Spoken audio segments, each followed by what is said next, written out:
Hello बच्चों, कैसे हो आप सभी। आपका स्वागत है आपके अपने चैनल कॉन्सेप्ट क्लासेस बाय निधि में। तो आइए आज अपन को पढ़ना है 10th क्लास का सबसे महत्वपूर्ण चैप्टर के लेखक का जीवन परिचय, जो काव्य का सेकंड चैप्टर है।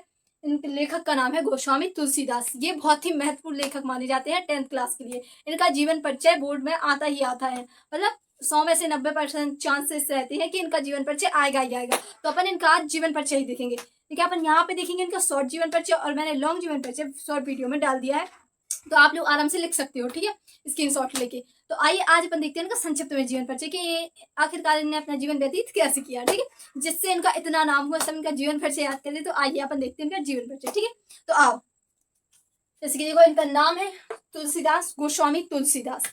जन्म 1532 ईस्वी को हुआ था राजापुर गांव में, बांदा जिले के राजापुर गांव में। और कुछ विद्वान इनका जन्म सौरो नामक स्थान को भी मानते हैं। इटावा जिले के सौरो नामक स्थान को भी कुछ विद्वान इनका जन्म स्थान मानते हैं, क्योंकि इनके जन्म के संबंध में बहुत मतभेद है।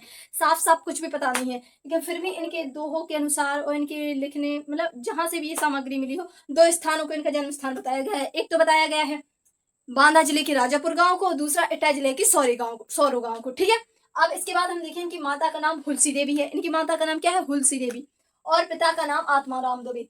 बस, लेकिन ये माता पिता इनके कहने के माता पिता थे। इनका पालन पोषण नर हरिदास ने किया था, क्योंकि जब ये पैदा हुए थे तो कहा जाता है ये अभूत नक्षत्र में हुए थे, मतलब वो अच्छा नहीं माना जाता उस नक्षत्र को, उसमें पैदा हुए थे, जिस कारण इनके माता पिता ने उन्हें बचपन में ही छोड़ दिया था। तो उनका पालन पोषण संत नर हरिदास ने किया था। उसके बाद पत्नी का नाम रत्नावली। फिर इनका विवाह दीन पाठक बंधु की पुत्री रत्नावली से हो गया। ये बहुत कहा जाता है कि ये बहुत खूबसूरत है, कि इनकी पत्नी का नाम था रत्नावली, और ये बहुत ही रूपवती थी, सुंदर थी। तो तुलसीदास जी इनके प्रेम में इतने मग्न हो गए थे कि जब वो किसी काम से बाहर गए हुए थे, तो रत्नावली बिना बताए उनको अपने मायके चलेंगी। तो जब वो वापस आए तो उन्होंने देखा कि रत्नावली यहाँ नहीं है, अपने मायके गई हुई है। तो ये पीछे पीछे उनके मायके चले गए। तो वहां पे उन्हें देखकर उन्हें गुस्सा आ गई। गुस्से में उन्होंने एक फटकार टाइप की लगाई कि लाज ना आयो आप खुद दोरे आयो साथ।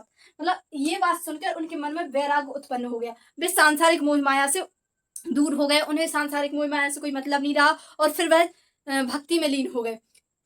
क्योंकि वो जब उनकी पत्नी क्योंकि तुलसीदास जी अपनी पत्नी से बहुत प्रेम करते थे, और जब उन्हीं ने उनको फटकार लगा दी तो उन्हें समझ में आ गया कि कोई इंसान किसी का नहीं है। जब तक एक इंसान का दूसरे स्थान से मतलब निकलता है तब तक है बस, उसके बाद कोई किसी का नहीं है। इससे उनके मन में वैराग उत्पन्न हो गया। सांसारिक मोह माया, विषय वस्तु, किसी के बारे में भी उन्हें सबसे वैराग उत्पन्न हो गया, और वह भक्ति में लग गया। उसके बाद उनकी शिक्षा, मतलब कि उन्होंने वेदांग पुराण बहुत सा ज्ञान प्राप्त किया।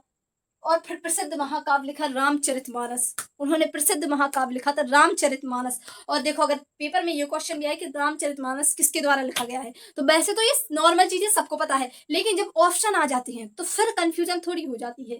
ठीक है, तो बस ध्यान रखना कि रामचरितमानस तुलसीदास जी ने लिखा था। ठीक है, ध्यान रखना रामचरितमानस किसने लिखा था? तुलसीदास जी ने। अब इसके बाद देखेंगे इनकी मृत्यु हुई थी 1623 ईस्वी में। कहाँ? 1623 ईस्वी में। और कहाँ हुई थी? काशी में। ठीक है, कहाँ हुई थी? काशी में।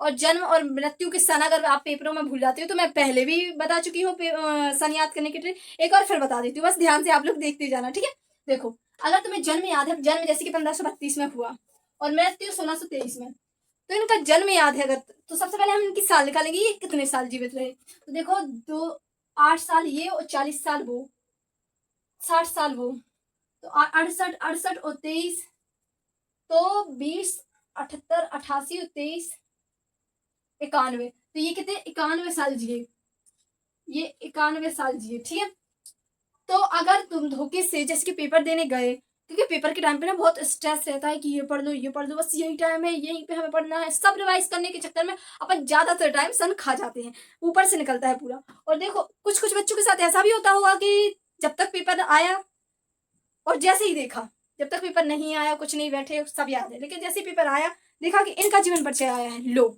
और घबराहट में कि मुझे तो आ गया, जल्दी जल्दी में ना अपन उनकी सन भूल जाते हैं। ये रियलिटी है, जब तुम किसी चीज में जल्दबाजी करते हो ना तो भूलना निश्चित होता है, तो अपन भूल जाते हैं। तो उस टाइम के लिए है कि अगर तुम जन्म भूल जाओ, मृत्यु ध्यान रहे तो भी तुम जन्म निकाल सकते हो। अगर जन्म भूल गए, मृत्यु याद है तो भी तुम जन्म निकाल लोगे। ठीक है, बस ध्यान से देखते जाओ। जैसे कि 1532 है, बस ये याद रखना है कि तुलसीदास जी 91 साल जिंदा रहे थे। कितने साल? 91 साल। तो बस ये याद रखना, इसकी 1532 तुम्हें जन्म याद है, तुम मृत्यु भूल गए, तो फिर तुम्हें इसमें 91 साल ऐड कर देने हैं, तो ये मृत्यु निकल आएगी। बाई चांस अगर तुम मृत्यु याद रही, जन्म भूल गए, तो फिर 1623 में 91 घटा देना, तो फिर जन्म निकल आएगा। ठीक है, ये सरल है। याद करने की ट्रिक, ठीक है। अगर वीडियो अच्छी लगे तो लाइक करें, कमेंट करें और सब्सक्राइब करें चैनल को, और मुझे बताएं कि मैं और कौन